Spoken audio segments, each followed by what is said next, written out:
Dear viewers, this is just my opinion why you should be a CCW. You should carry a concealed weapon doing rideshare. Here's my reason. If you believe Uber and Lyft care 1 ounce about you when it comes to safety and security, and I'm talking about the driver and the rider, think again. They don't care. They have nothing in place. They have absolutely nothing in place to protect your life or all of your lives.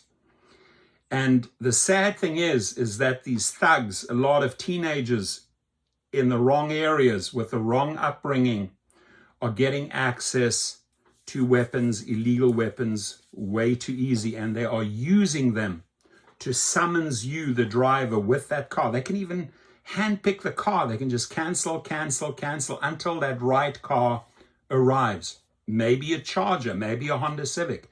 They know what they want. They know what they can sell. And they'll jump in the car. They'll have no problems threatening you with a firearm, hoping you'll get out, which you should. You should get out because it's not worth fighting or staying in the car, right? When these thugs come onto the platform, into your car, unannounced, illegally, with illegal weapons. So I grew up with guns. I was in the army. Maybe my opinion differs to yours. I fully respect if you do not want to own a gun. Maybe you have a family, you don't want this lying around.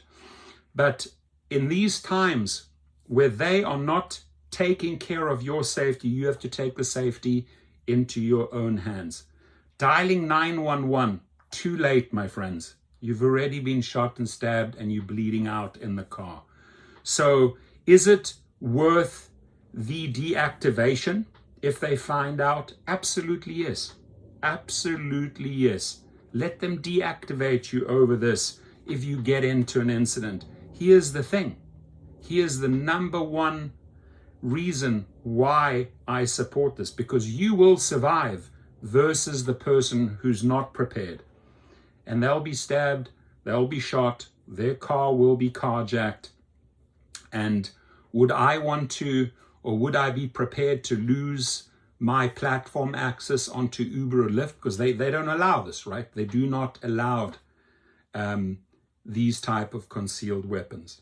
They do not allow you to carry a gun in the car. But I would fully risk the deactivation instead of paying with my life.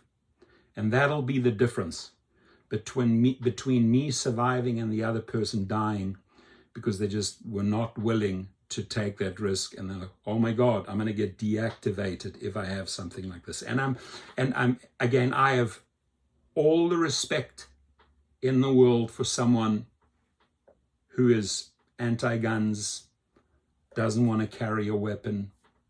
I'm fully okay with that. But where I grew up, where I came from, what I've been through, if a cat had 9 lives, I survived my 13 lives thanks to guns and machine guns. That's why I'm still here. And think about it for a second. You're going out every single night. They're forcing you into areas or neighborhoods where you may not want to go, and where the statistics of crime, murders, carjacking are super high. They're forcing you to go out there. And you're in the wrong place at the wrong time, doing the wrong trip, and it's over, my friends. So I stand by this message. I stand loud and clear by this message. And it's fully up to you, the driver, if you intend to go and get a license. Now, when you go and get your license, spend money on good training, right? Be trained the proper way. Go to the firing range. Learn how to shoot properly and accurately. And God forbid this happens to you, but at least you're prepared. It's you or it's the thug. It's the attacker or it's you who's going to survive. And if the company wants to deactivate you over that after the incident, after the report, after the police report, there's one difference. You're still alive, and the rider and the passenger that attacked you is either wounded or dead. Think about it. And again, I say this respectfully. I am not pushing this formula onto anyone. This is my personal opinion. This is the way I grew up. This is the way I take care of my safety. Why? Because I know that Dara Khosrowshahi has failed hundreds and hundreds and hundreds of drivers who are either dead, wounded, or will never be able to go back to the job. And the same applies for Lyft, and the same applies for Uber Eats, and the same applies for DoorDash. Be prepared, be trained, be alert. Again, what is 911 on the phone going to help you when the guy is about to take your car, murder, or shoot you, or stab you? How far will this ADT 911 bullshit have an effect and save your life? Leave it up to you. Whichever direction you choose to go. Now, there are alternatives, right? You can really tighten up security many, many ways and send a message as a deterrent. On Amazon, there are little stickers like this. They cost a few dollars. Enter this vehicle, you are being recorded, video and audio. Get the stickers.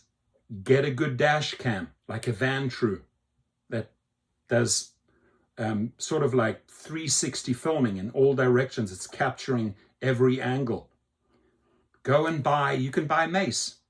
You can buy mace on Amazon.com. You could get a taser. You could get a bat and you could get a knife, but you've got to have something in the car just in case